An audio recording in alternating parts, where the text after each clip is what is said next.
Good evening, everybody, and welcome to another edition of our Living Room Stage and Gallery live event that we've been doing on Sunday nights. Can't go to the theater, so we're trying to bring people from the theater into your living room, and I hope you've been enjoying it. We've had some great guests since we started this a few weeks ago. We've had Eric Chambliss from the Jersey Boys tour, Chris Coughlin from North Central Illinois Artworks. We've talked with Howard Johnson, Monty Python author, John Cleese's autobiographer and friend and part of the Python gang. Anyway, we've had all of those interviews are available right here on our IVCC Fine Arts Facebook page. So take a look at those because we have an awful lot of fun in all of those interviews, and you might learn some great stuff about people from our area. Tonight, oh, by the way, if you know somebody who'd make a great guest, please message me on IVCC Fine Arts. And if you're watching us tonight, make sure you participate. Go ahead into the comments. Chad is our producer tonight, as always. And if you just let him know you're here and also make a comment, we'll be happy to be catching up with those, and we'll incorporate them into the conversation as best we can. Even if you just want to say hi to a couple of very familiar faces that you may know that we're going to have with us tonight. Tonight we are going to talk about what's going on with the local stages around here. We have 3 local stages in the immediate area here. We have Engle Lane Theater down in Streator. We have Stage 212 in LaSalle, and of course the college, kind of dead center in all of them. And we're all at a standstill. We're all trying to make plans as to how we face this whole new the new normal, at least what's going to be the new normal, hopefully leading back to normal. So tonight, my guests are Christin Mitchell, who is the president of Stage 212 in LaSalle, and also Kathy Hepner, who is the president of Engle Lane Theater in Streator. So ladies, why don't you join me? There we got Christin and Hi. Kathy. Good evening. Good evening. Such a nice day. Thank you for sacrificing the nice evening and coming in. Well, I was talking a little bit before we went on, and Kristin's been, we'll call it quarantined, even though I know we're not supposed to. Kathy, a healthcare worker, you've been still working away. I've been 4 days a week. I've been working. Wow. Scary times. You got all your protective gear and all that. Oh yes, we get temperatures taken every morning, and we all have to wear a mask, and every patient needs to wear a mask, and no visitors allowed. As it should be. I don't know. We've been shopping in Walmart where it says masks are required to come in, and at my advanced age, I'm not taking any chances, and you know, it's the right thing to do. I wear a mask and I get very indignant. I don't say anything to all the people that are running around without a mask. How about you guys? I asked somebody the other day why they didn't have a mask on. Oh, you're brave. You're brave. I couldn't do it. There's no way. I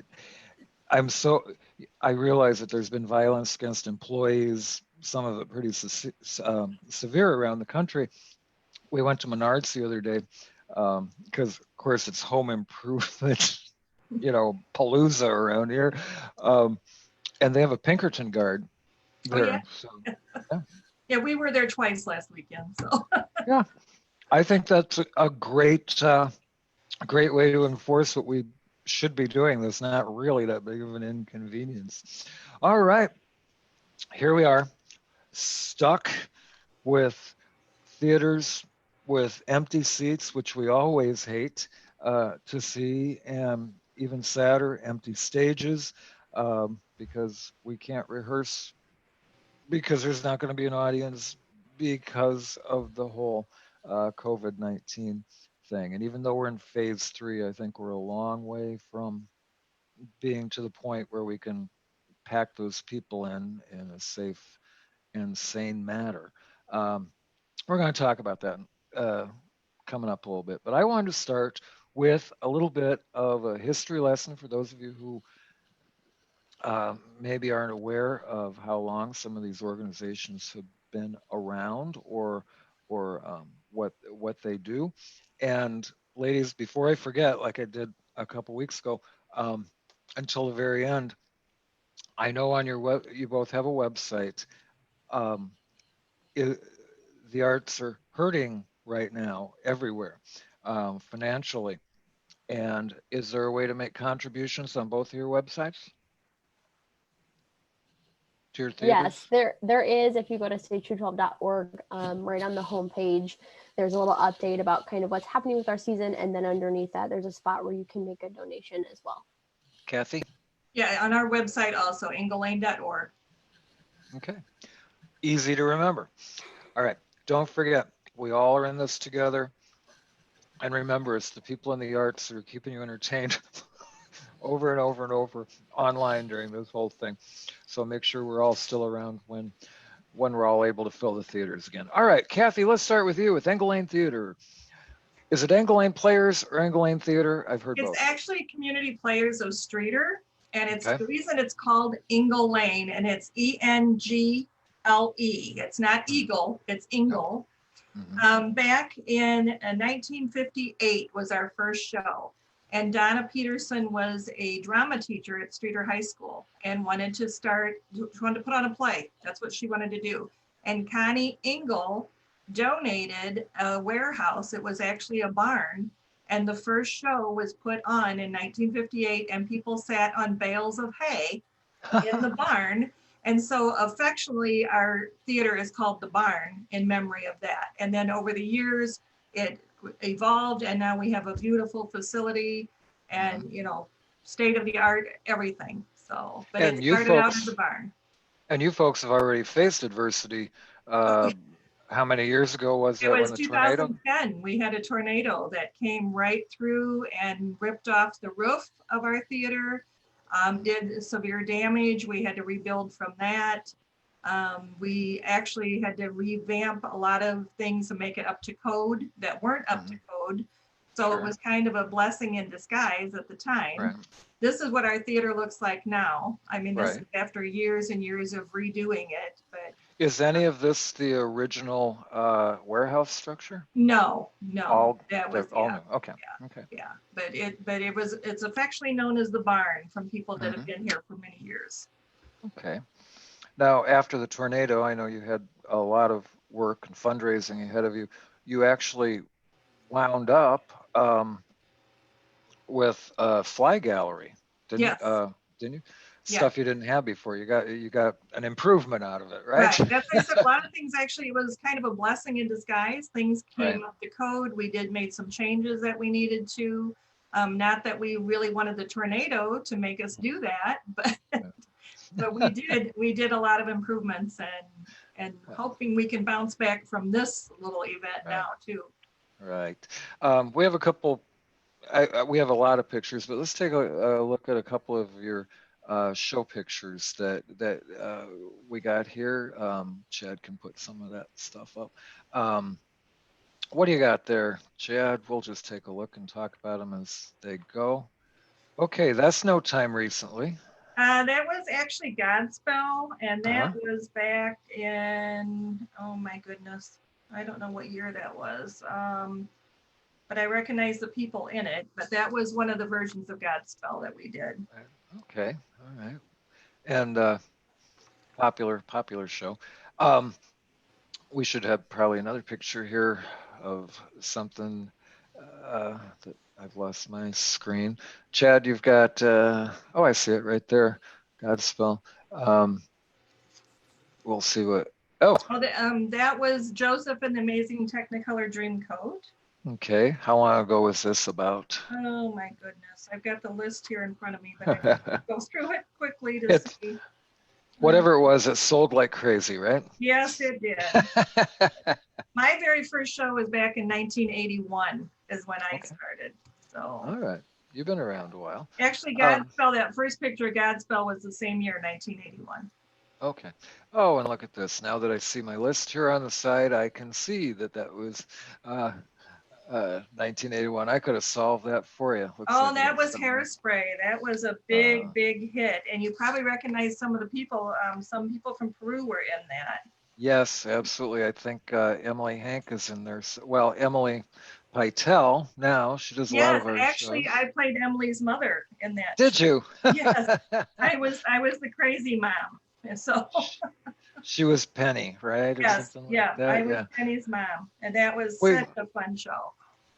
Emily was actually playing Elle Woods for us in Legally Blonde when our rehearsals got stopped Yes, this year. So yep. she's a talent to be reckoned with. Let's see. This looks like Annie, maybe. Oh yeah, this was actually from our Penguin project that we do at our theater. It's Mm-hmm. it's children with disabilities Right. that we got them all together. It was a great. We did 2 shows, and then last year we actually took a hold, which is good because we would have had to stop in the middle of rehearsals this year with COVID. So it kind That's of no good. worked out.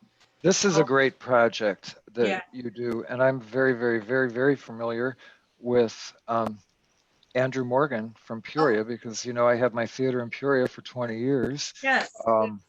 And Andrew and his wonderful wife Kathy, and he started that Yes. project for special and needs. they're very involved. They came down and helped us and have come to the performances, and it's such a wonderful thing to do. I hope we can get back on track with that. That's one of the important things to us at the college is to use theater, not just entertain, but to educate and provide those opportunities. Okay, Bright Star. I saw this one. Oh, amazing show. Amazing. It really was. I had not seen this before, and so I really didn't know what to expect going in, and I thoroughly enjoyed it. Your talent in that was terrific. That was a great surprise. Going back to the Theater for Education as well as entertainment, every year we work with Horizon House here in Peru, and Carol, the director there, is very involved with the outreach program. So our improv team from IVCC, every year we go to the school, we do a present. Christin, you've done these, haven't you, with us? Yes, I have. Yeah. Yeah. Excuse me, because we've been doing them for a long time. And the first one, Carol talks, and she's been going to the school all along talking about acceptance and treating everybody equally. And excuse me, I was outside by a bonfire last night, so I'm very hoarse. I'm more indoorsy. I'm not really outdoorsy. But anyway, we go in, we give a presentation, and then the kids are charged with creating scripts about acceptance for differently able people. And we go back, we get the scripts, and then we go back, excuse me, like in 6-8 weeks, whatever it is, putting the scripts together and do a whole presentation. It's probably one of the most rewarding things our theater department does. And it's nice to use theater for something like that there. Let's see, what else we got? Let's look at, oh, go ahead, Dave, Chad, whatever you got. Oh, okay. So this was our lineup for this year. This was our lineup of shows. What we're doing is we're just postponing, and we're going to do the same shows next year in the same order. The dates may be a little bit different, but they'll be in the same month that they are right now. And so we're just doing the same lineup of shows next year. Now, crazy for you, Alex Guerrero, who's a friend of mine and I've performed with on the IVCC stage, he was directing Crazy for You, I know. Correct, and we were already in rehearsals for that. So, and actually, Alice in Wonderland, the director was doing Zoom rehearsals with the kids, so that and starting the music and with them, and then when everything got put on hold. So actually, Crazy for You will probably have the same cast if everybody's willing to come back and can come back. And Alice in Wonderland had already been cast also. So they will probably keep the same cast. And the other shows had not been cast. We had not even had auditions yet. So. Okay. So you have wisely taken this and just put it into next season. I think excuse me again, people aren't really aware how much, I mean, the three of us are, and me especially paying the bills at a dinner theater for 20 years and then the Follies for so many, but the expense that goes into promoting, marketing, the royalties and everything like that. And you've been promoting this season all along. So you've got people excited about shows. You've got people in shows that are excited about doing it sometime, even if it's in a year. So I think just flipping that whole thing over is. I do have to say that, like, we had already gotten the rights and the scripts and everything for Cinderella. I contacted them and they were very generous. They're letting us just hang on to the scripts, and they've already okayed us for next year, which is great. So we don't, that's all taken care of. And we've had to do that with all the shows that we've already gotten the rights for. That's one of the things I was going to talk to both of you about, is we have found, because we had royalties paid for both of our shows this season, and our royalties are based on a 600-seat house, and because college is a little specified in a different category as some of the others, it's like not professional but not completely amateur, and whatever formula, who knows God what they do. But I've found the royalty companies and our music track companies as well have been, what are they going to do? We're not going to demand a refund. We know, like with MTI, I do so many of their shows. I know whatever I bring back in 2021, they'll be good for it. And I have found the royalty companies to be great to work with. How about you, Christin? I personally don't work with the royalty companies. We have someone on staff who kind of pays for all the royalties and manages all of that for us. But from what I understand, she said that they've been pretty easygoing about it. They're getting swamped with a lot of people who are in this situation. So, they're doing the best they can. And same thing. And in the spring, you've got every high school doing a musical. You've got it's what a time. I'm trying to see here I'm in the. And we did reach out down to all of our ticket holders. A lot of them had already purchased their season membership. So we personally called every single person and gave them an option to either donate to the theater, to roll over their membership to next year, or to give it as a donation. So, out of curiosity, I'm going to guess more than 80% decided just keep it for next year. Yes, a lot of them said just roll it over to next year, and quite a few people donated, and there were and we did offer refunds. Very few people actually asked for a refund. The only time they did, one lady told me that she was 90 and she hopes that she'll be around next year, so she requested a refund, and if she's still around, she will gladly buy another membership. You got to do this on a case-by-case sort of. I'm looking here to see what else we have in the way of pictures. I think that's pretty much the ones we got. All right, we'll go back to talking about what's coming up here with the seasons, but let's flip over to stage 212. Christin, a little history lesson on 212. Do you want me to cover the early years? Because I was with 212 in the early. Yeah, you probably know a little bit more about the early years than I do. Yeah, I was with the group when they performed at the Kaskaskia at Howard Johnson's, the Karras Mansion, not the mansion, the one across the street with all kinds of stuff. That's back when they were nomads. Oh, South Bluff Country Club. You name the venue, and we were schlepping stages and everything else over there. And then I was gone from the area for so long, and I came back, and here's this big building, and I'm like, now they get But anyway, quick history lesson. Yeah, absolutely. So Stage 212 started in 1968, so we just celebrated our 50th anniversary, which was pretty exciting a few years ago.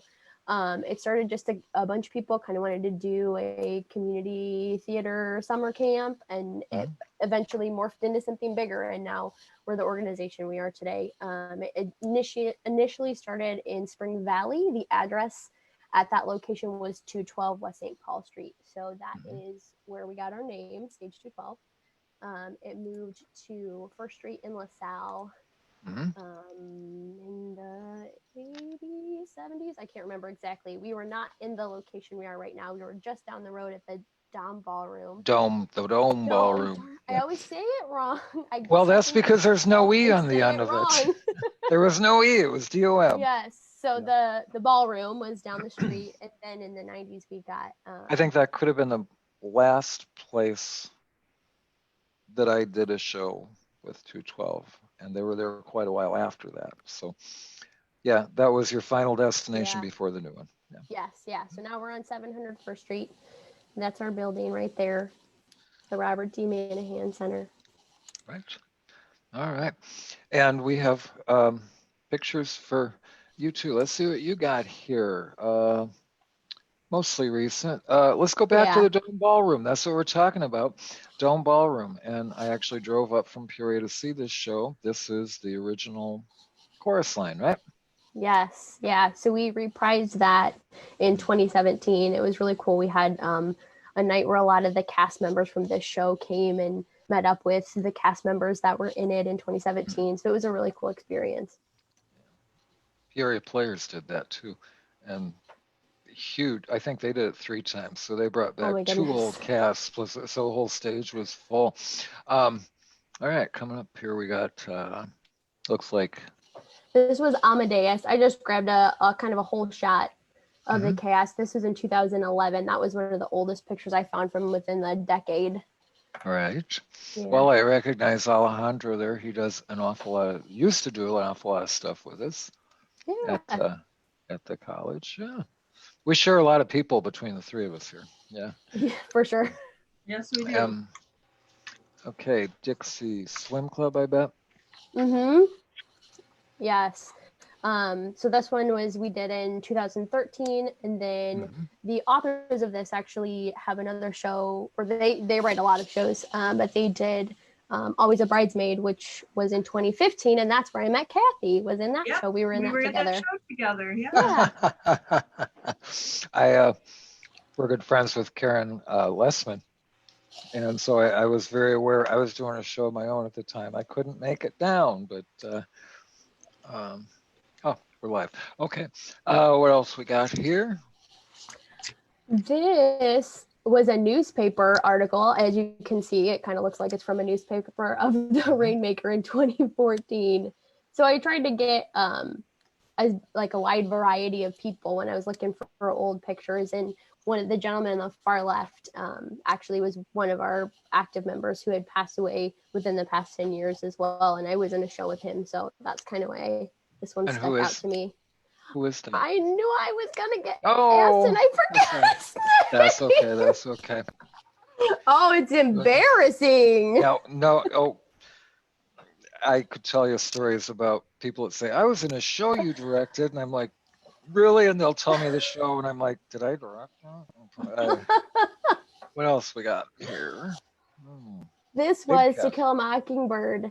In 2018, we did To Kill a Mockingbird, which was a huge show for us. And a it huge sold out success. So fast, people loved it. Andy Decker, his name was Andy Decker. Thank you, Neil. There we go. That's right. Okay. I know that. Okay, who's the prosecutor there? Is that Gary Chalsky? Yes. Okay, he works out at the college. Yes. And some young person was in this show that.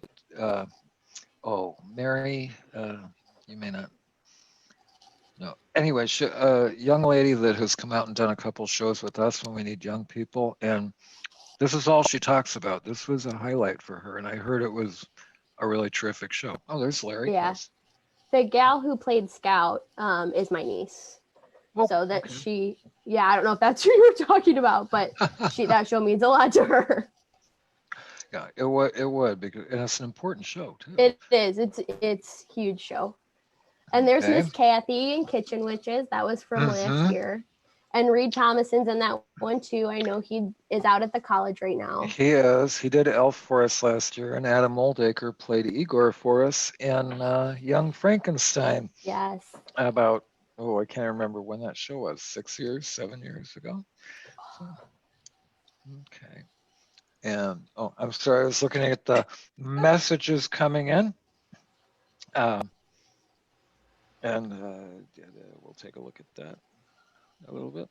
All right, and we got more from 212, Rainmaker, Mockingbird, and okay.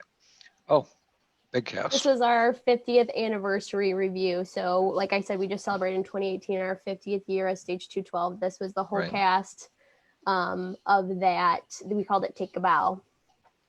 So there's lots of kids, lots of some people that had been in shows a long time ago that came back just to be in this. So that was really cool. And I think I'm seeing a lot of familiar faces. Is that Deb Torrey in the front? Yes. Mm-hmm. Deb and I did a show, well, at 212 100 years ago. And then in 84, when I first opened my first professional theater in Peoria, she came down and did a whole bunch of shows for that. And then, of course, we stayed in touch. And last year? We did Mamma Mia, and she played Tanya for us. And, oh, there's the bright red hair. There was Reed. I'm sure there's some more in there. I didn't get a chance to scan there. I'm looking here at some, Andy Decker. Somebody chimed in there. But your memory kicked in first. Got a lot of folks watching, saying hi, and clarifying some dates for us. Whatever we were talking about, Kathy, a while back, Rob Tyne said 1977, I think. So. For Hairspray, maybe? Or couldn't have been Hairspray, because Emily would have been not born. What he was talking about. 77. Yeah, I'm not sure. Okay. All right. So there's a little brief history lesson of both of our local stages there. Since we're talking about all three of our theaters, we've got just a few from IVCC to throw up, so indulge us for a second here. Excuse me, Chad, you've got some shots for us. We had our biggest season ever, financially, successfully last year. And I think this is this is a show I'm very proud of. We did something completely out of the box. We did a non-musical, which for me, of course, is unusual, but I do enjoy it.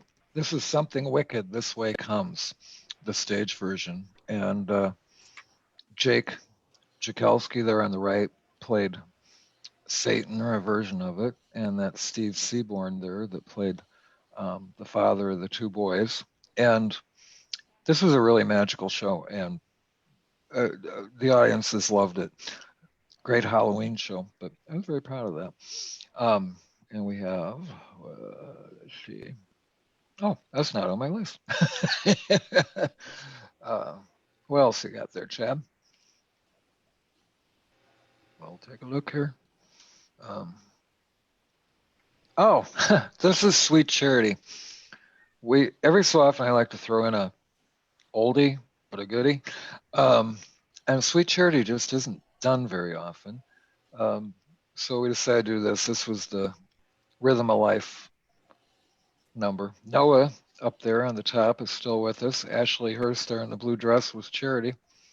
And I think in the middle there, that's Sarah Hunter, who's been at both of your theaters, has she not? Yes, she has. Yeah. She's done a couple of shows there. She's very, very good. And everybody else was wearing a wig. I couldn't tell who the hell they were. What else we got, Chad? We only got a couple here, right? There. Oh, that's Mamma Mia. Mamma Mia. Not the usual type of show shot. That's the dream sequence, and that's Emily on the bed. I heard at Drury Lane, they flew her during this dream sequence, and I was stymied, and I kind of came up with that as the last minute, and people were, oh, that was brilliant. And I'm like, really? You put enough fog on the stage, and it's magic. Unless the fire alarm go off in the middle of your rehearsal. Which has happened. There's Mamma Mia, what you're usually used to. And there's Melanie Maskell on the left, who has been also at both of your theaters. Kelly in the middle there, who has also been at both of your theaters, and Debbie, who's been at both. So we're sharing a lot. And that was Karen Lessman down in the corner here. And it looks like we might have two more I can be looking at comments while they're coming up here. Emily said, haha, no, I definitely was not born yet. This was last holiday season. We did Elf, the musical. It was pretty ambitious with the iceberg and the tap dancing and everything else, but we pulled off a really fun show. And going down this line, I think all the way to the right, oh gosh, I can't remember her name, but she's from Streator and she's done Engle Lane, and Melanie again, Reed, of course, and Mark Nakowski there is Santa, and next to him is Megan Zombrak Cullinan, who has worked with both of your groups, right? Yes. Has she been at Streator? Yeah. I don't know. I know her. I know her from Stage 212. Mhm. So. Talent to be reckoned. And Natalie Verucki there played my wife. We got one more. It says disaster here. Maybe. Chad's not talking to me. So, yeah. We got a comment. Hope Elf comes back to IVCC. That was the plan for this winter, but it's looking less and less. How every so often you find a show that really makes you laugh and seems to have all the combinations that would be a great seller. Disaster was such a fun show, and what you're looking at is Disaster. And I went out on a limb and did a show called Disaster. 70s disco. Oh, the set's not done. That's why it looks odd. 70s disco spoof on all kinds of disaster movies taking place on a boat that turns upside down. Ridiculous. Seth Rudetsky wrote it. And we got a letter from him because so few people do it. But anyway, that's some of our bigger shows recently. I should mention, if you are an IVCC alum, which could be theater alum, which means you didn't have to study there, but you came and did a show, we have been putting together our IVCC Theater Alumni Association. And turns out that our theater started in 1920. We're old. And I remember that first show. Our history of theater goes back, 100 years now.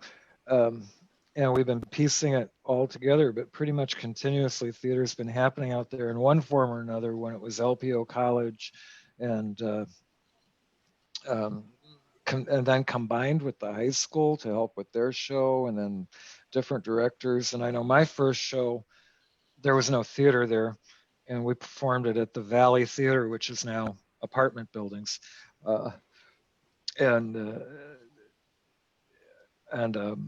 Then we moved into the LRC Learning Resource Center, which were the big giant rooms. So everything was temporary for us. So my training at Stage 212 of being a nomad came in very handy. And then I left, I went on the road, and then I was, in Peoria. I came back and I've been there 15 years now. And I walk into this theater, it's like, so it's like, gee, where was this when I was here? But sometimes I think adversity is the best training you can get, right? All right, let's talk about what we're here to talk about for a while. And that's the, thanks, Marcia. She said, you must be old. And that's what's happening in the immediate future. I know that we are now in phase 3. Whatever the hell that means. I know dining's allowed outside, stores can be open with rules and stuff like that. But as far as theater goes, they've hardly broached that yet, to be honest. And I just read an article. And when I called the ticket holders and explained to them that if they're limiting groups to groups of 50, sometimes that's the cast and the crew. I know. Right? And then there wouldn't be anybody in the audience, or maybe 5 people in the audience. Right. So that's what's hard. This whole zoning thing where the stage would have to be one zone, the audience would have to be another. And, our stage is 100 feet wide. wrap my head around how to socially distance a love scene. I'd have to cast a married couple or something. And I was talking to Howard last week, and I said, honestly, how many productions of love letters can you see with one actor on one side of the stage, one on the other, reading love letters for 2 hours? I think, that show might start making the rounds again a lot. So you both put up announcements about your season, and I think Chad has images about or of both of those, and Kathy, you've already explained that you have moved your entire 2020 season to 2021, and we took a look at that one. Can we revisit that one, Chad? Do you have that? Because I know Crazy for You was in rehearsal. How many in the cast of that, do you know, approximately? I'm not sure. It was a pretty big cast. Yeah. So, like I said, it will be May of next year. But we Right. did just put out that, we are just going to do the same lineup for next year. Mm-hmm. And like I said, since 2 of the shows had already been cast, we're planning on using that same cast if they're available and if they're willing to do the show. Right. All right. Well, that's pretty straight and to the point there. That's what you did. You pulled the plug this year and you're putting it in next year. Are you familiar with Cornstalk Theater in Peoria? Yes. Yeah, they've been there for, I want to say 70 years, 65 years, something like that. And of course, they cast their season at the beginning of the season because they will play a show for a week and then they're dark for like a week and a half and then the new show comes in. So they're always in that process because they have to crank while the weather's nice, since it's in a tent in Bradley Park. And fairly early on, they said it's with a heavy heart, but the tent's not going up this year. And what they did is they took their season and it went into 2021. So, and I think Peoria Players did the same thing for what they're doing. I've seen a couple of the theaters in the suburbs as well. All right, 212 put out an announcement too. And Christin, we haven't talked to you about 212 plans. So No. boom, there it is. It was decided temporarily suspending. Yeah, so we unfortunately, when the shelter in place order came out, we were kind of in the middle of our season. We had already put up one of the shows. We were about a month away from another show going up. So we kind of, as a board, don't really feel comfortable completely canceling the season. And we want to try to figure out a way to still be able to have the show, Farce of Nature, which was our spring show, be able to do their performance since they were in the middle of rehearsals. Because that was cast. Because Kathy, yes, it was. You said you were in it. I was in rehearsals for that. Yeah, Kathy's in that one. They were like just getting off book, so they had a set built that has since been taken down. So they were really in it. They were getting ready to go, and we had to pull the plug on that. So we just want to move things around.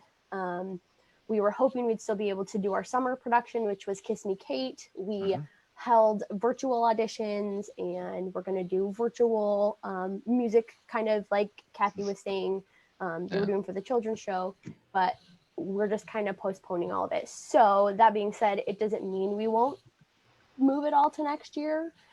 We also we're just going through to vote on our shows for next year. So we're kind of trying to figure out a way to be able to give everybody their opportunity to do their show, and still give the audience plenty of opportunities to see the shows that they were promised.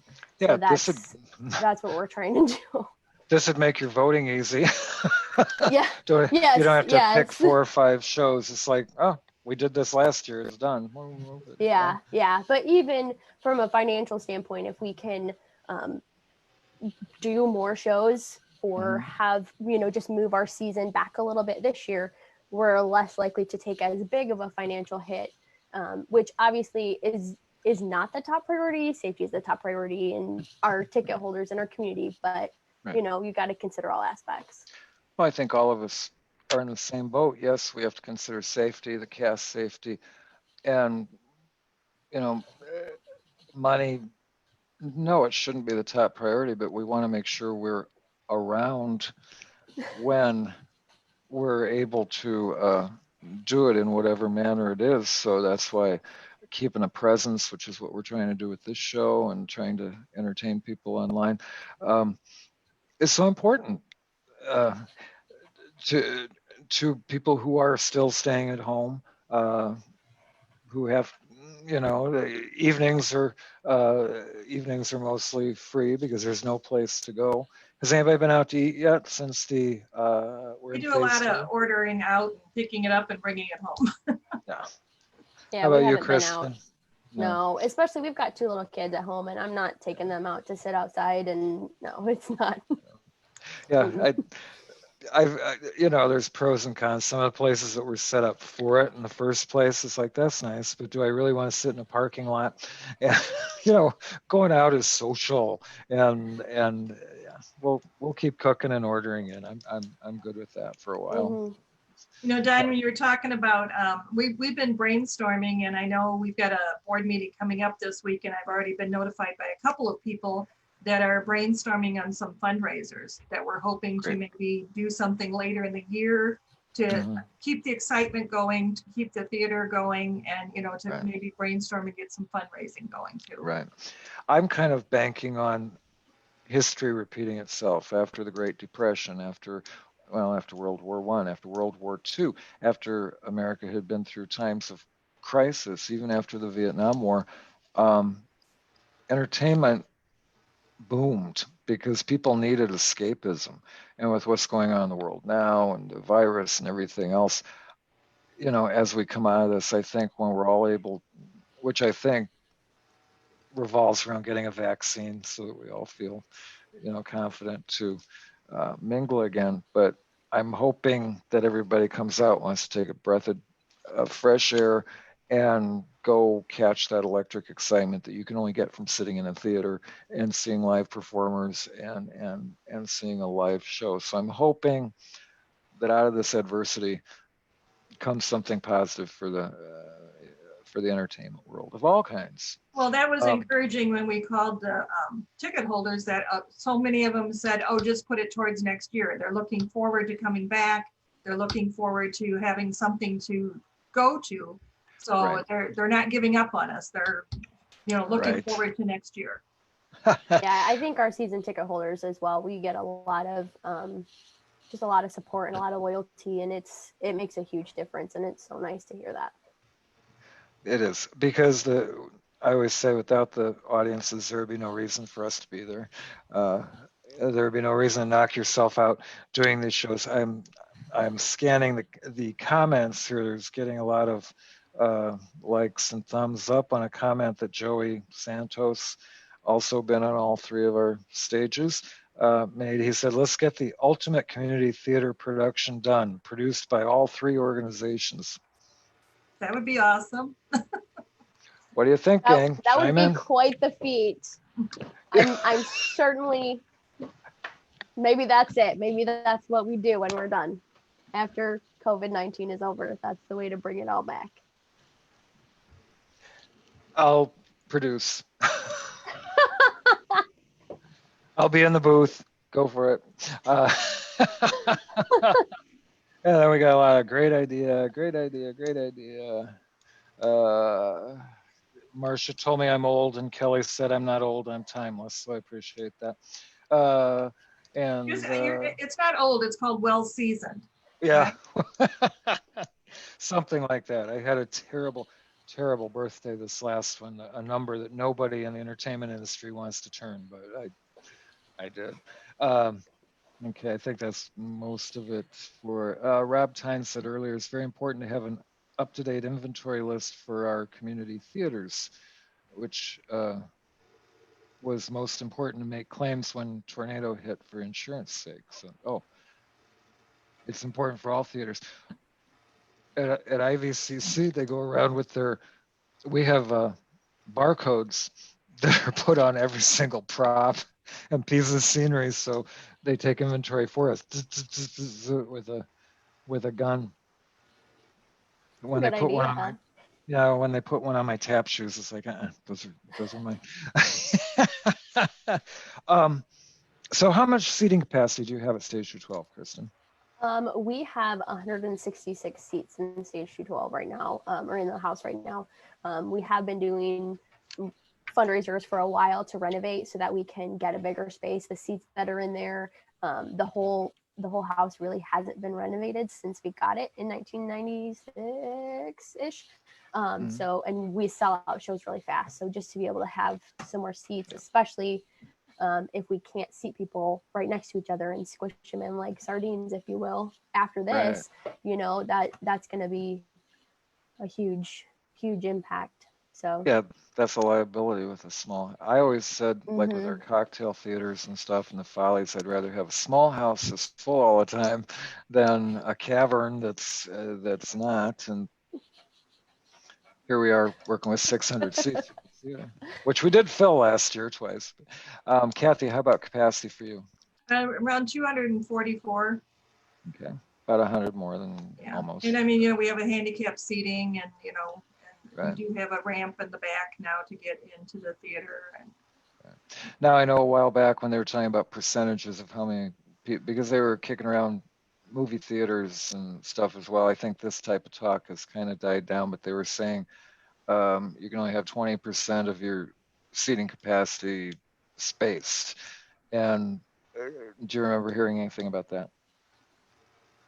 yeah, we're actually looking into starting a pandemic plan based on all the CDC guidelines and everything like that. If we do have to come up with something, we're trying to put something in place right now, which could be limited seating. It could be, you know, things like that. Right.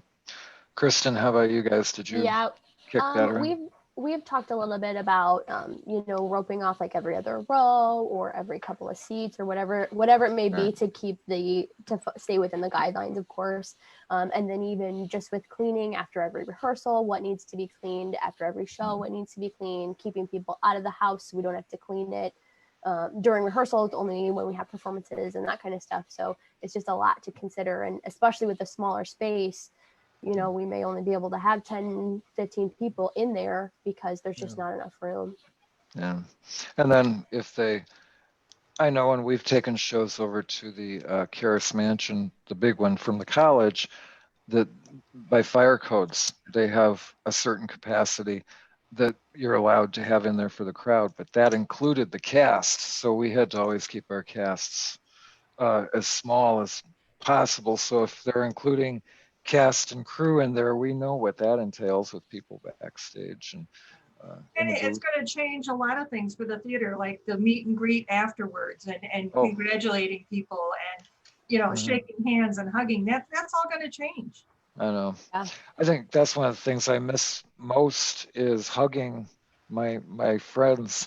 I'm a hugger, you know, so to do this and see them on Zoom all the time, it's like, oh man, you know, theater is a very not physical, but a very emotional type of thing, and everybody hugs and everybody's friends, you know, backstage, and we're in close quarters, and I kind of miss that spontaneity or spontaneousness of, you know, being able to be with somebody and joking and up close and that sort of thing.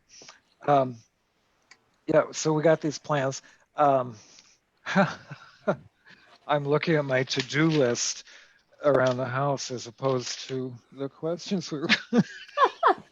Oh, wow, that's nuts. All right, so best case scenario in your opinion, what, I mean, none of us have a crystal ball, and yet we're all being asked, you know, what you gonna do, next, what you gonna do next. Just personally, and not speaking as your organization's representative, so they can't hold you, but just personally, Christin, how do you kind of see this shakedown? You're in the medical field. Yeah, so it's so hard because it changes all the time. Every single day it's different.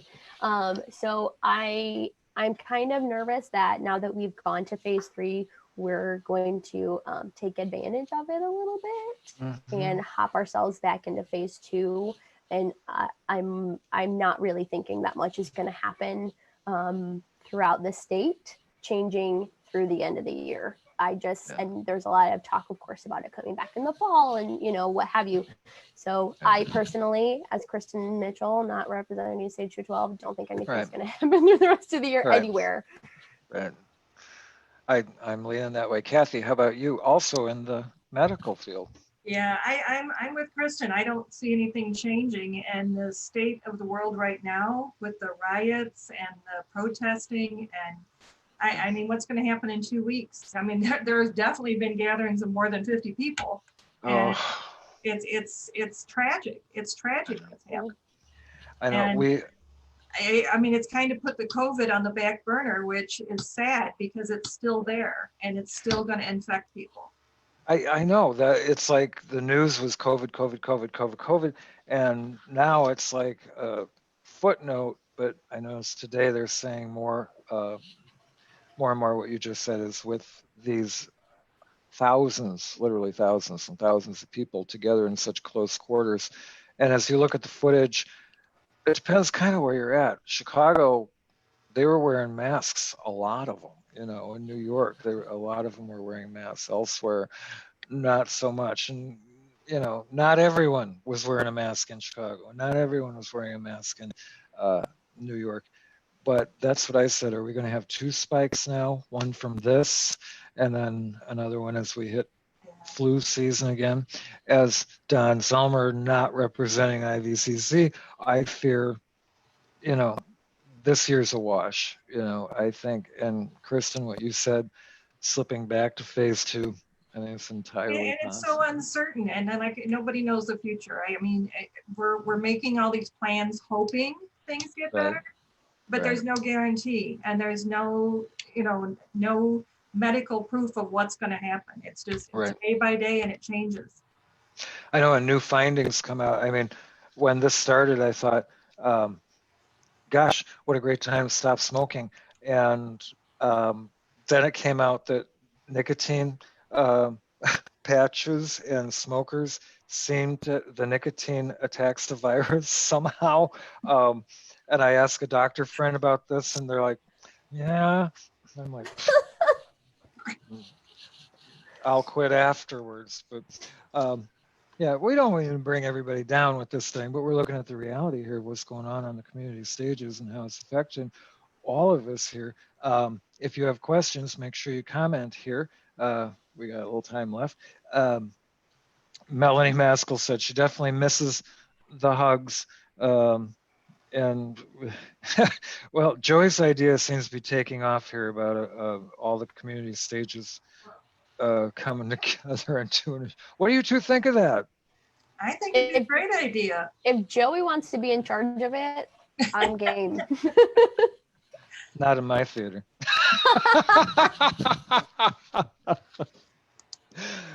Well, we got 600 seats and a big old stage, so there's plenty of showcase room for everybody there. Maybe we should look at that for 2021. Joey, I was joking, right? He's so touchy. Well, the Streator High School just did a massive reconstruction of their auditorium, and they had a play up ready to go, and unfortunately had to cancel, and haven't had a chance to use the auditorium yet. So, and they're looking at next year, planning. So, be a great kickoff for them too. Yeah, I read definitely. I read that they built a brand new, beautiful theater. Well, they just updated the auditorium because I performed in that auditorium back in the 70s when I was in high school. So, and they remodeled it and did a great job, and unfortunately couldn't even use it because of the COVID. Right. But I mean, they brought it into state of the art, right? Oh, yes. The way it was, yeah. Yes. I knew they didn't construct it. I'm checking comments here, see if anybody has anything. Deb Torrey says hi, she's watching. No. See, and I knew I should have cleared that up. Neil Phelps said, ooh, shade to Joey from Don. I wasn't shade. I was kidding.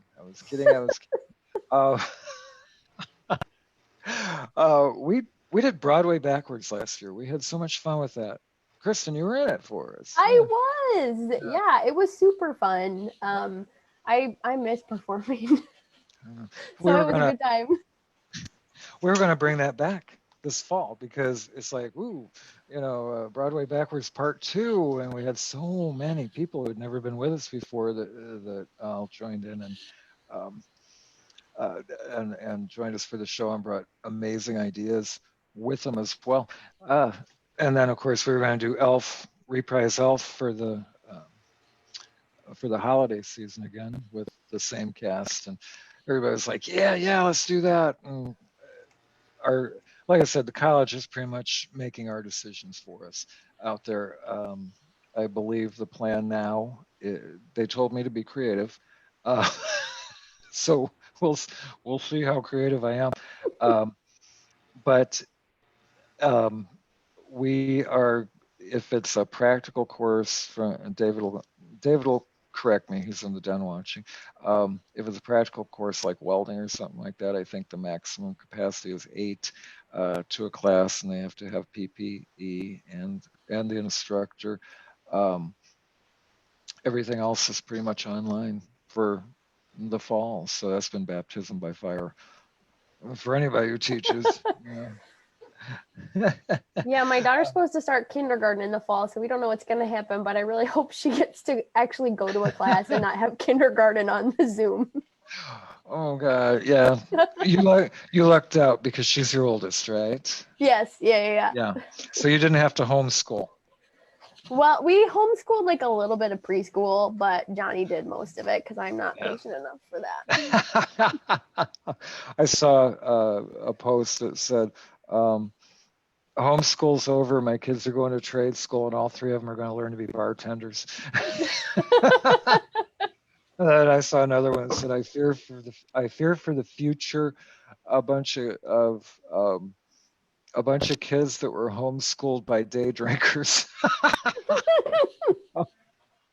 What I do like is all the parents are having a huge revelation about what the teachers do at school, especially the grade school teachers, and how much they miss their classes. That's been amazing.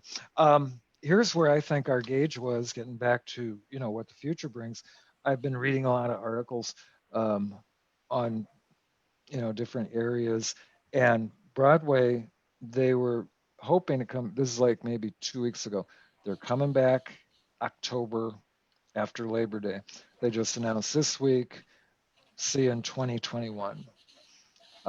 So I think, I going off of what Broadway is thinking, which means, of course, the tours, how uncertain is that? Because like Eric said about his tour, one city may have this set of regulations, one city may have that type of regulations. And he also said, I think it was during the interview, that right before the tour ended, one of the cast members tested positive for it. So, you run that risk as well. So yeah, I used to work for Green River Lines escorting tourists. There's no place to go now.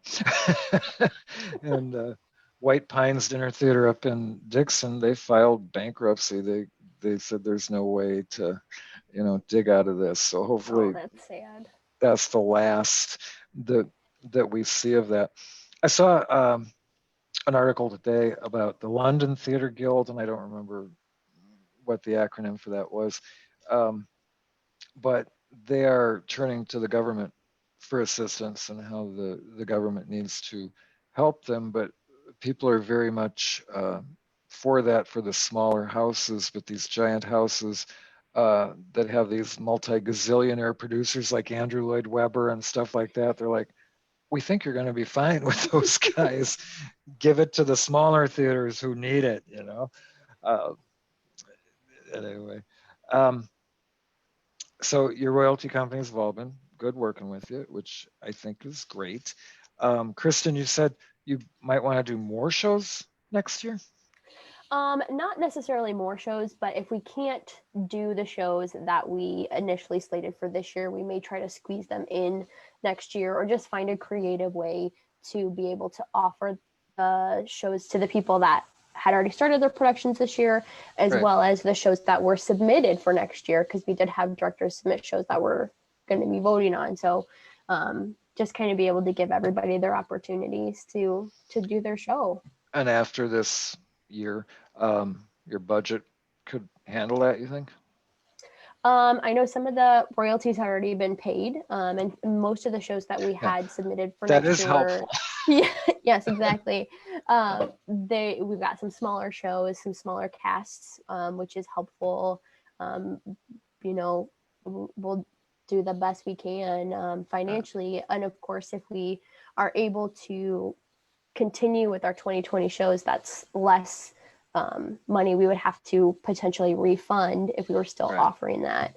So maybe I'm not the finance person. We're all like, well, I don't know. Yeah, you just don't know, and I just don't know. So we're gonna see what we can do. Obviously, none of that may happen, and we may just postpone the entire season until next year. But at this point, with so many shows that we still have to potentially offer, and having already done one of our shows for the season, we're just not comfortable with. Oh, that's right. You got one making under that your call. belt. Yeah. Mm-hmm. So we're just not comfortable to make that call this early in the game, especially with everything changing and, you know. Because your season runs technically. It's pretty much a calendar year. Yeah. So our first show in the winter is end of January, early February. Right. And that's your first show. Yes. Mm-hmm. Yeah. And then we have spring, summer. There is an off-season show that's not part of our regular four-show season in September. And then we have our fall show in November, early November. Kathy, how about your season? Our season starts in May. We run May through October. We do 6 shows. And then we sometimes throw in endowment shows, fundraisers, stuff like that, which we will be looking at now since we can't, do our regular season. That was going to be my next question. Any thoughts on how to augment when we come back? How to, pump some? We're looking at some shows to do as a fundraiser or some other ideas for fundraising. I've had a couple board members reach out to me, and at our meeting Thursday, we're going to elaborate on that a little bit more. So people are brainstorming, thinking outside the box. We might sell masks with the show logos for every show. might be selling mask and hand sanitizer at every performance. I mean, I know. I've seen a lot of the logo masks. I'm like, Yeah. Great marketing there. Great marketing. We may be doing that. Who knows? Okay, checking messages here to see if we got anything new. 657. Okay. I think I've hit. Oh, somebody has offered to help with the lighting if we get that all community show going. So, Sarah Jo. Oh yes, I know Sarah. Yeah, Sarah Jo Bryan. Yeah. Thanks, Sarah. I didn't know how to pronounce her last name there. First glance, it was Berwin. And a couple people saying, gee, I hope Elf Cuts to come back. And people expressing love for each other here. See, this is the thing that I think so many people miss. Even though I did it for a living, I always got kind of attached to each cast that I was a part of, even if it was end to end to end to end to end. I think, what I'm experiencing at IVCC for these last 15 years and what you folks certainly experience is everybody volunteers for these shows. Nobody gets paid. And people do this as an outlet for their talent, and it's their hobby. Some people woodwork, some people cross country ski, and some people like to do community theater. And right now, that's for a lot of people, I think, having a lifeline cut off, because it's one of the places that you can express yourself, you can be yourself, and you can grow. What are you hearing from your performers, Kathy? We miss you. We love you. Yeah, people are really missing each other, and I mean, some of my greatest lifelong friends I've met through the theater, and we've been friends for years, and I treasure every one of them, and I miss them horribly. And I love being around. I love meeting new people at Stage 212. I've met some wonderful people over there that I consider good friends. And it's hard not being, I was in the middle of rehearsals. I've actually for 2 shows at Stage 212 and Crazy for You at Engle Lane. So my social calendar was totally wiped out in a matter of minutes. And now I'm doing house renovations and remodeling every room in my house because all the time. So. Yeah, good. Do you listen to show music? Oh yeah. Do you listen? Yeah. Okay. Yeah. Kristin, how about you? What are you hearing from your folks? We're hearing the same thing. Everybody misses everybody. It's really hard. We are 100% a community, and it's not just because we're community theater. It's because we are all just one big group of people who we just love doing the same thing, and it's so fun to be together. And rehearsals, even when they're long and they're awful, they're still fun, and they bring you together as a cast. And I agree with both of you guys. My best friends are my theater people. I don't know if I really have a lot of friends that aren't theater people, because, because that's where I spent all my time in high school and even at college at IV. That's where I met some of my best friends, including my husband, and at the theater at IVCC. That's right. That's right. It's because a wonderful show that you did together, right, Chris? When I was typing in your email, I sent it to the wrong email because I had Kristen Chamberlain, and I even, I always jot down stuff, and I'm like, oh, Kristen Chamberlain's. No, that's back before she was married, and Jenny, and I forgot, Yeah. Now you got 2 kids. Right. Yeah. We're getting messages here about. I miss. Let's see.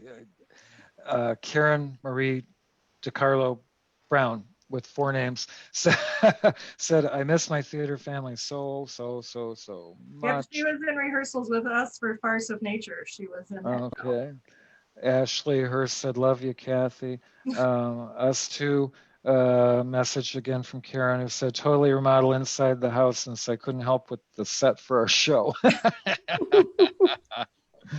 And Karen Lessman has chimed in. She said, my world has definitely gotten smaller, being home all the time, not being with everyone, and not getting to bring joy through the stage. I miss everyone so very much. It's interesting. This is probably a month ago now. I do a lot of posts. I share them from BroadwayWorld.com and stuff on our page here on IVCC Fine Arts. And I put one, what do you miss most about live theater? And we had some audience members chime in about, just the communion of the arts sort of, and that sort of thing.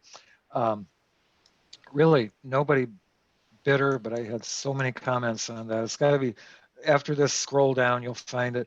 But it was everybody saying, I miss my theater family. I miss the rehearsals. I miss the socialization. It's like that family unit, and sometimes they're very dysfunctional. We all will admit that, right? That's what makes theater. Yeah, I know. And Sarah, Bob Phillips said, miss you all, hang in there, everybody. And Sarah Joe said she misses being on stage, miss doing lights. It was my release to be able to bring lights to amazing productions at Engle Lane and Stage 212. We've got a lot of crossover people here. Back in the early days of Stage 212, when I was around, and part of it, late 70s, well, most of the 70s, until I left somewhere around 80, I don't remember. But there was a lot of rivalry between theater groups. It's like, if you do, because Ottawa Community Players existed back then. Kathy, do you remember Ottawa Community Players? No, I don't remember them. Yeah. And it's like, if you did a show at 212, you weren't welcome at Engle Lane. And if you just showed Ottawa Community Players, you're not welcome at Stage 212. And this vicious circle. And it seems like over the years, that seems to have dissolved. I hope so. I mean, I love everybody at Stage 212. I've done shows there. A lot of people from there have done our shows. And I mean, we love having people from different communities come to our theater, and we are trying to be very open and welcoming to people. And I mean, that's what theater is about. Exactly. And Kristen, I know you guys have a lot of people that go back and forth as well, right? Yeah, we do. Absolutely. I mean, I would say I know tons of people that have done shows at Engle Lane and even at IVCC. We kind of make friends, and then you take your friends with you to the next show if it's at a different Exactly. theater. And they just grow and grow and grow, and you get this amazing new talent and, all these new people that you get to meet then at your new theater. And it's just, yeah, I completely agree. And not only on a local stage, on a national stage, if you're a performer and you're thinking of going into this, everybody knows everybody. Seriously.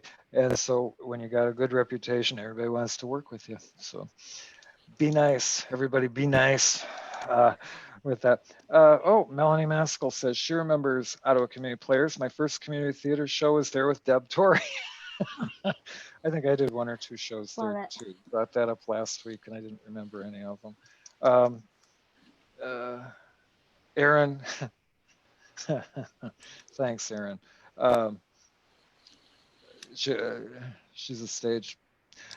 She's more than a stage mom. Her daughter is in a lot of our shows, Ella. And she said, I don't miss Don's notes.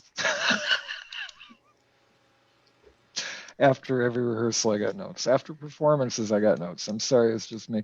Bob Phillips said, miss you all. I don't know if I got that in there.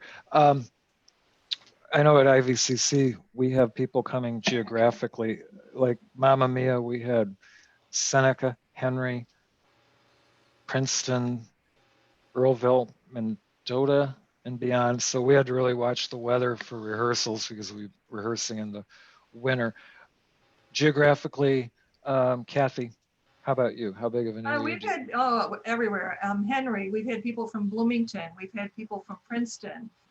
We've everywhere around that we can pull talent from, and we're always looking for new people, reaching out, trying to get new people to come in. And it's like Christin said, you do a show at Engle Lane, and then the next show you're like, oh, I have a friend that I'm going to bring with me, or let's bring this person in, and that's a great way to get people to come to the theater. Oh, absolutely. How title driven do you think it is for performers? Because they seem to be more mobile now. We have Festival 56 in Princeton. I admit I don't keep up on Princeton that well. I imagine since they run summer, their season is shot. I think they're on hold also. Yeah. I know Adam does a lot for Festival 56, and he's been posting stuff. I believe they're on hold too.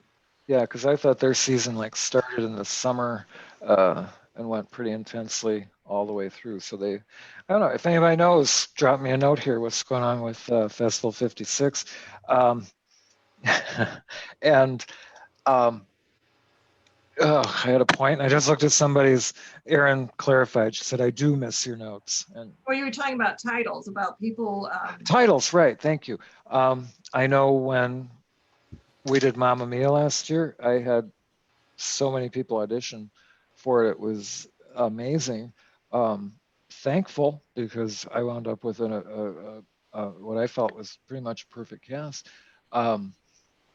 But I kind of contributed that to Mamma Mia and it being the show that everybody, has wanted to do for so long. How I don't choose my shows based on how many people will come out to audition for them. And I know neither of you guys do either, or your directors, but how important do you think that is for a title of a show to draw potential performers? I think it depends partly on if you have, experienced performers, if they see a name that they're familiar with, and their experience, and they're doing a lot of shows and they know a lot of people that are in the theater community. If they know the director, they know the producer, whatever, they may be more apt to audition whether they know the title of the show or not. Whereas something like Mamma Mia is an amazing show. It has a big following. So I'm not trying to call you out. I'm just, that example. It's just something that you may get people who, oh, I know Mamma Mia. I want it. That would be super fun. We should audition, who may not have as much experience. That doesn't mean they're not talented. That doesn't mean that they don't instantly get involved after that, but that could be kind of the driving force. Right. I know it was when I first auditioned in 2005 for My Fair Lady, I knew My Fair Lady. I didn't know anybody that was auditioning. I didn't know the director, Norm Engstrom, who I know now, you know, and I auditioned just because of the name. So it just kind of depends on your familiarity with the community, I think. What do you think, Kathy? I agree. I mean, a lot of times I know I directed the producers in 2018 at Engle Lane, and it was a fantastic show. I did have certain people show up because of the show. I had other people show up because I have directed before. They like working with me. You know, I had a great cast. It was a fantastic show. And we had a lot of new people, which was great. You know, so it depends. It depends on the actor. It depends on, you know, if they're willing to drive as far as they want to drive to do a show. Because like I said, I had somebody from Bloomington that was in my show. Wow. So, you know, I mean, but it was something that they always wanted to do. They wanted to be in that show, and they were willing to drive. And I mean, it's how you treat people too, like you said. I mean, I've directed 4 or 5 shows, and I have a lot of the same people in it because I like working with those people. They're great to work with. I think they like working with me. They keep coming back. So that's a good sign. So, you know, I've often said everybody brings something to the table, of course, but I would rather work with an actor that I know can deliver and grow into the role rather than somebody who might be this much better, you know, and that's all subjective, but that I know they're difficult and don't take direction and don't change. I think personality has so much to do with it. And when you're familiar with people and how they work and how they work with others, that, you know, just makes your job as a director, a fellow performer, whatever, just, you know, a joy to do. And it reminds you why, you know, why you're part of this. And I'm stuttering like an old man, but why you're part of this is to be part of that family that is fun to be around, you know? right.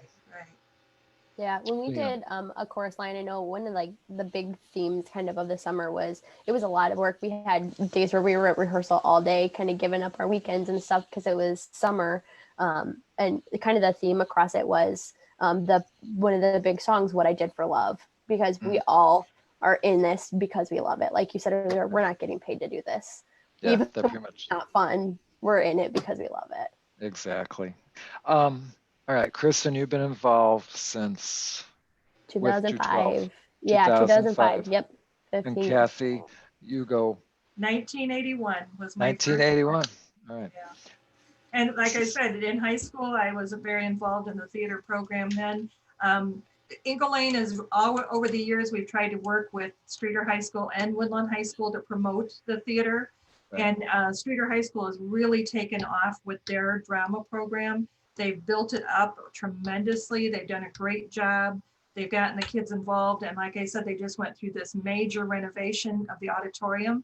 They were all set to do Beauty and the Beast this year and had it cast. We're in rehearsals. They were ready to go and had to cancel it because of the school not being in session, and everything just turned on its ear. So, but they're already planning next year a big musical.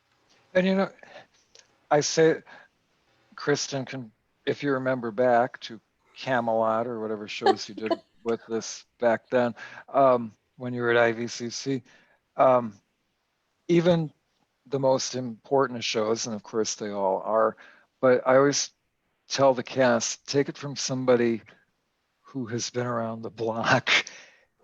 If something goes wrong, it's not the end of the world, because at the end of the day, it's just a show. The world will not stop turning if we have a mishap or if you screw up. And I kind of feel the same way about everybody. Of course, everybody's disappointed about having to cancel our shows, especially the ones that, you know, they were already in rehearsal for and all that. But at the end of the day, it's just a show in the big picture of what's going on in our world. That show will come back sometime, somewhere, or you can grab a hairbrush and lip sync it in your bedroom if you want. But not the end of the world that we had to cancel the show. It was disappointing. It was devastating to some people who had some roles that they dreamed of. But, you know, in the big scheme of things, I've always tried to keep entertainment as a very important element of escapism, not something I live for. You know, so because I had a lot of disappointed cast members. Let me tell you, are we going to do it again? And I'm going, you know, who knows?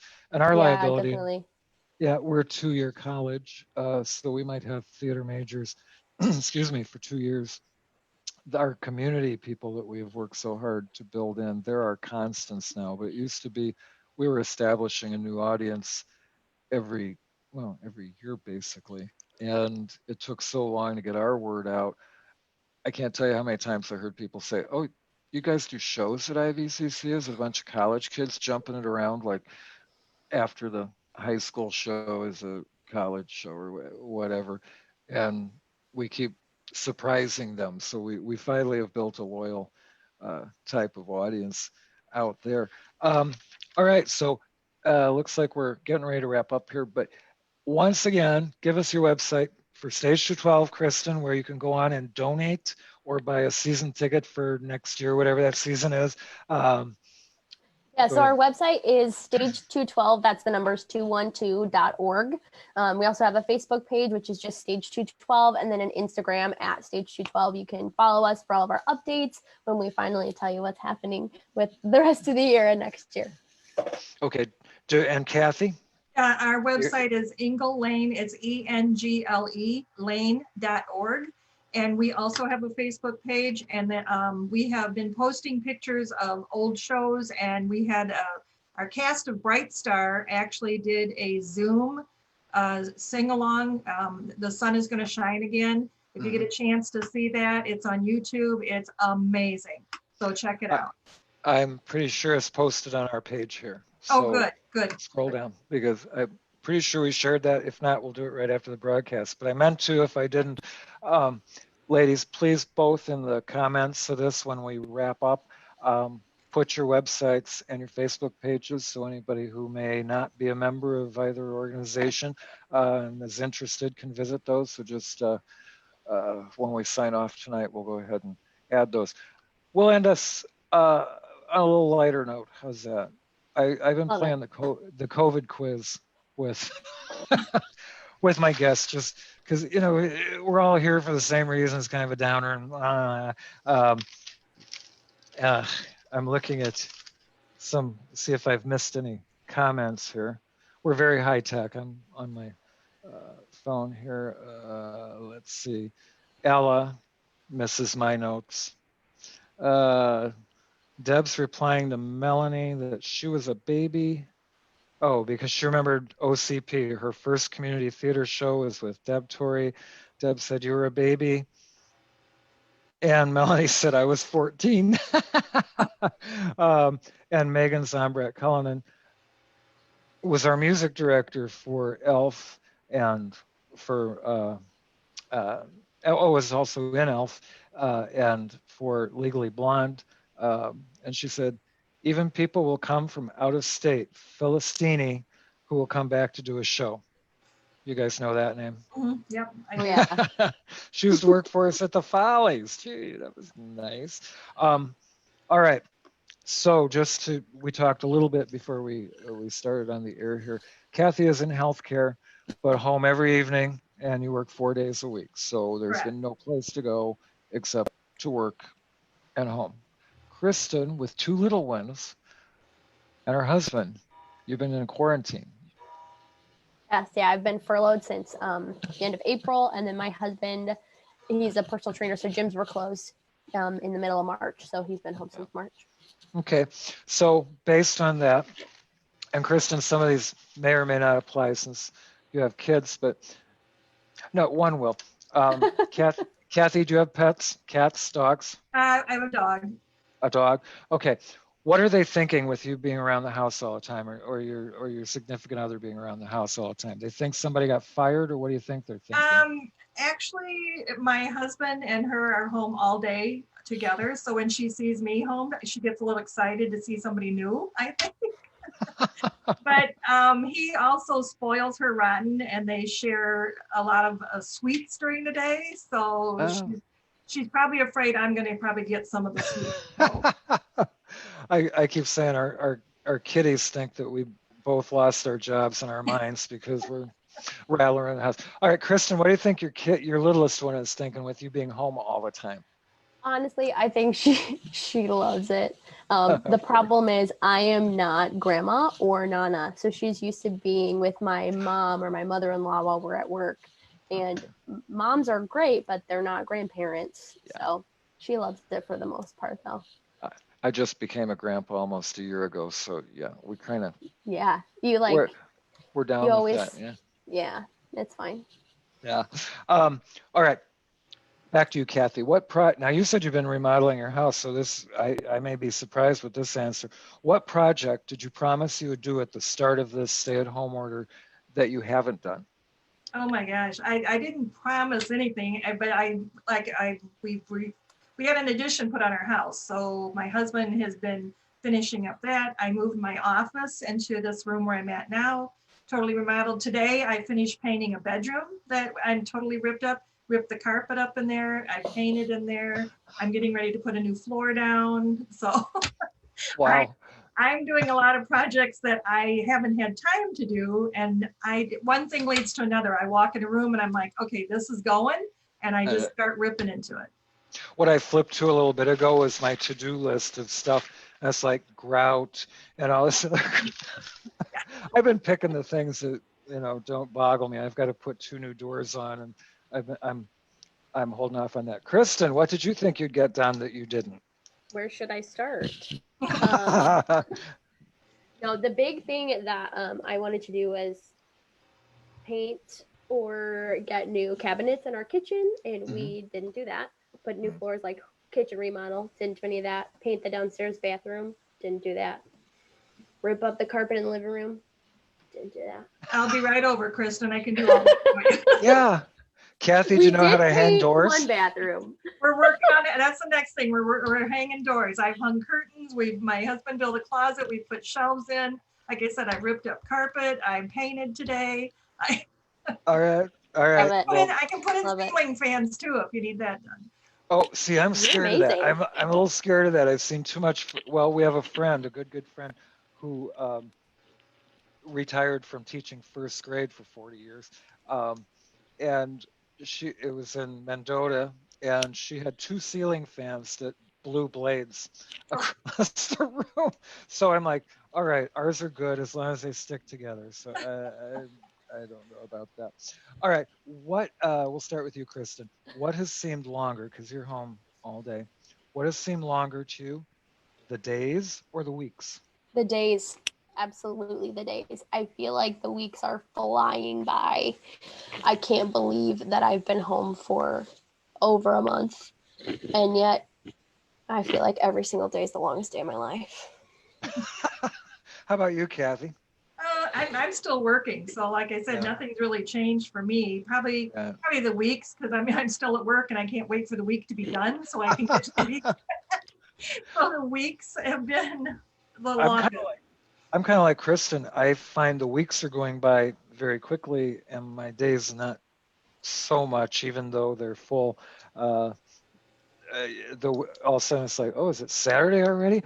Which usually means I should be doing a show, but we're not doing it. And your brain goes to, okay, what's on Netflix tonight? Okay, so Kathy, you're still working, and Christin, you have kids, but well, let's try this. What's the latest you've stayed up? Me? I've stayed up till 2 a.m. Because we were painting, and you can't paint when there's small children at your house. Right, so we did it after they went to bed.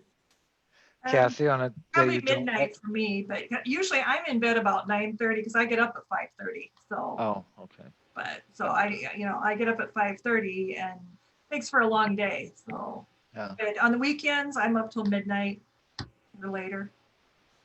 We're both night owls here, so 3-4 in the morning, it's like, maybe we should go to bed. Yeah. I'm usually thinking about getting up for work at that time. So. Okay, Kathy, we'll stay with you. Did you know what Zoom was before this all started? Yes. Were you proficient at it? No, I'm still. You've been doing great tonight. Christin, how about you? I did know what Zoom was. We actually use Zoom for our board meetings because we have a board member who lives in New York, Neil. Okay. So we Zoom him in, and then if anybody can't make it, somebody like had a baby, so she just Zoomed in. So yes, I did. I was familiar with it. Wow, I wasn't good at it cool. because I didn't have to do it. Someone else set it up, and I just ran the meeting. But you're the first two guests I've had that had been familiar with it before all this started. So Congrats on that. So are you having your board meetings now online, I assume, with the stay-at-home order in place? Yeah, so I still go to the theater in case somebody wants to come. We do our best to enforce those things, so we kind of keep people away and they can come up close if they want to talk, but everything else is on Zoom. Yeah. How about you, Kathy? Yeah, board we've been meetings doing Zoom meetings because we have a lot of people that do live out of town, a lot of people with younger children. So we're just trying to do Zoom meetings. It's a little chaotic. There's like 19 of us. And so I have to keep muting some people that have children because it gets a little loud. My first IVCC Zoom meeting, the screen was just full. I couldn't even tell you how many people were on there. And I found myself zeroing in on, they look like they have a nice house over there. But you see all kinds of things. I won't mention names, but one teacher was sitting there going, so we're sending private messages, so-and-so should wake up. Reed just pointed out it's past Kathy's bedtime. Do you work tomorrow? I do have to go to work tomorrow. So we'll only keep you for a little bit here. That's what happens, Reed, when you're old. You know, your whole life changes. I have you beat, I think. I'm pretty sure I have you beat. All right. What did you really think you would miss going into this? And Kathy, we'll start with you, that you found out you really don't by staying home.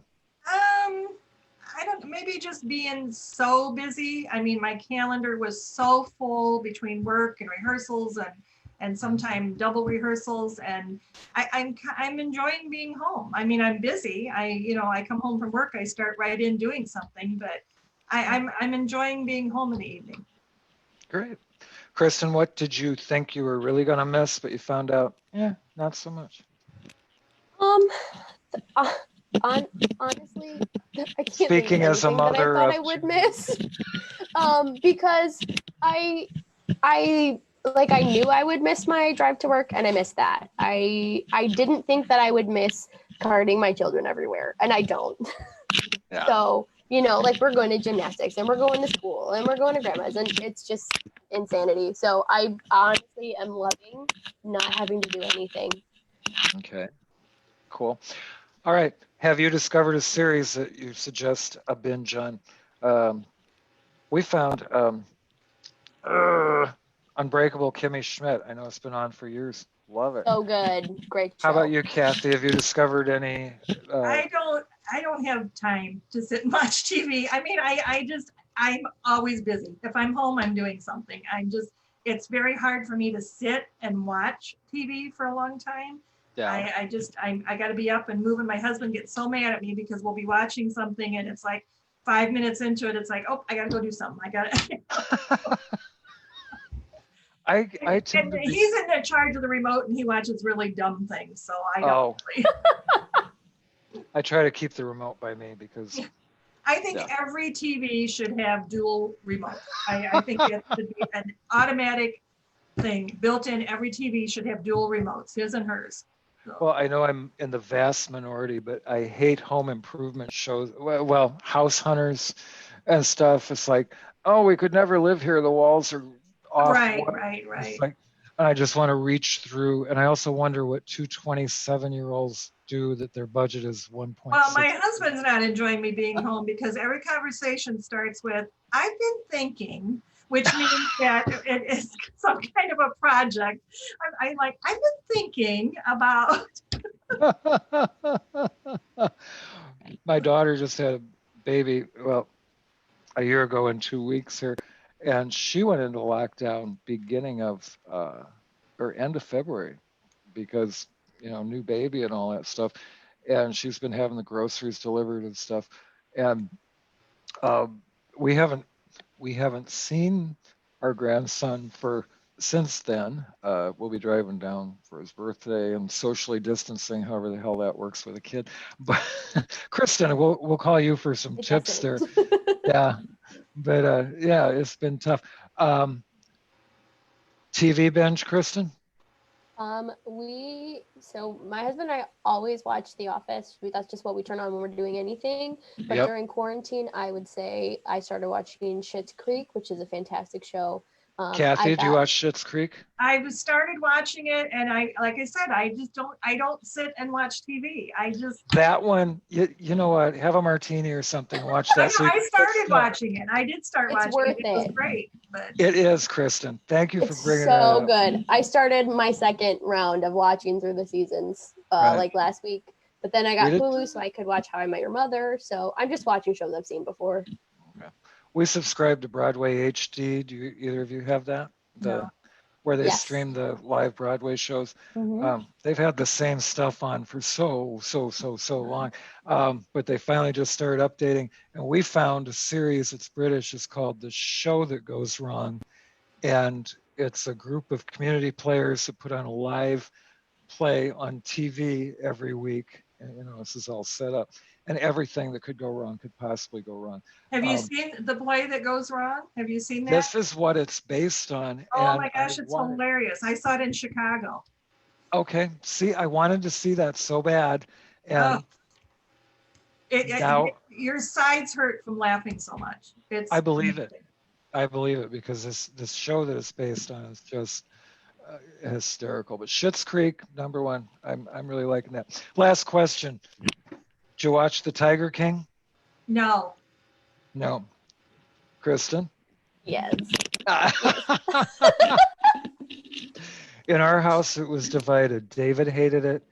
I enjoyed the train wreck of the humans. I didn't appreciate the whole tiger thing because I've worked with exotic animal handlers in the past, and it's like, that's awful. But it was like, I don't know, watching somebody fall down the stairs in slow motion and find out it's a 14-story story.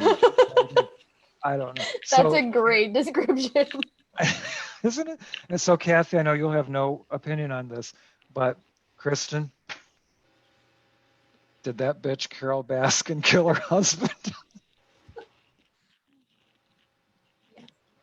Yeah? Absolutely, without a doubt. Yeah, she killed her husband. So far, everybody I've talked to, that's the answer. Yeah, I don't want to get any ideas. That's why I don't want to watch the show. Yeah. Well, you don't have tigers. Yeah. Well, you can find anything on Amazon. So That's true. And I love that Carol Baskin no longer is called Carol Baskin. Everything is that bitch Carol Baskin. So, I hope the guy's okay, but if he's not, I hope, the whole sardine oil. Johnny Mitchell. Johnny Mitchell, Christin? I do. He's upstairs. He said, what is happening? Love that show, Don. And yes, she did. He's probably texting to tell her to get upstairs and watch the kids. That's what he's doing. They must be sleeping now. All right. Well, listen, anything you'd like to add about the theaters, anything? It's been delightful having you both on. I think we should do this more often where we have a meeting of all the folks. We're going to have to if we're going to plan this phenomenal show that Joey's cooking. So yeah, thanks, Joey. Now we got to do something. But I think this is what it's about. I've always said that when I first opened my theater in Peoria, I knew Chauncey and Mary Conklin, Chauncey Conklin and Mary Simon that owned, you've heard of the Barn Dinner Theater. Oh, yeah. Good food, right. And I've been good friends with them forever. And I said, okay, here's what I'm planning to do. It's going to be downtown first. And we're going to do this type of show. And I'm not going to step on any of your toes with it. And he goes, I'm going to stop you right there, Don. I don't know why people don't understand this, but the more flags in the air, the better. And it took me aback, and I said, what do you mean? And he goes, if you do good shows, and you might be the first experience that some guy has gone to the theater and was drugged there by his wife. And he goes, hey, that was fun. Let's try that place in Goodfield. Let's try Peoria Players. Let's try Cornstalk. Let's try Bartonville. You know, down in Peoria, it's like a lot of theater down there. But I've always felt the same way. It's like the competition thing. It's like, no, we need to cooperatively market. I think especially with what's, you know, the future holds, we're going to need to, you know, really rally the forces here to keep everybody. Oh, Kelly Johnson thinks Carol Baskin did it too, but I feel that, you know, the support of the theater groups and in between the theater groups is so important. So I'm so delighted that you two agreed to do this tonight. Maybe we should catch up in a month or so and see if we're at the same place or if we're moving, you know, to a different plane. Here's hoping for that, but I don't know. I know with 2 kids and stuck at home, and Kathy, with you still working, got a busy schedule. So thanks for staying up on a school night with me and talking on this Sunday. For everyone watching, we are here every Sunday at 7:30. I have a great guest next Sunday. I'm not even going to tell you who it is because I'll announce it later this week, but you're going to be very excited about it. Anyway, if you can think of folks who would make great guests here on the show in any of the fields of the arts, the performing arts, the visual arts, anything like that, send them my way. Send me a message. All my information is right here on IVCC Fine Arts on Facebook. And these videos are shareable. So if there's something worth gleaning out of tonight, make sure you share them on your page. And if you're not already a member of IVCC Fine Arts, easy to do. Just join us, as well as Stage 12 Facebook, Engle Lane Facebook. Don't forget to visit their websites. Donate whatever you can, even if it's a little bit. I know everybody's hurting a little bit right now, but the arts are such a vital, important part of our community because you know why. You know why. It provides escapism. It provides community, and it's all about that part of our lives, that beautiful part of our lives. So please, if you're able to donate to Stage 12, donate to Engle Lane. And I will see you all here back next Sunday night, I hope, with a very special guest. And again, Christin, Kathy, been a pleasure. Thank you, Don. Thank you, Christin. So much. Good to see you. Wash your hands. Wash your hands, wear your masks, all that good stuff. And everyone else, thank you so much for watching this tonight. And I'll see you next week. Hope you'll be watching. Good night. Thanks. Bye-bye. Bye.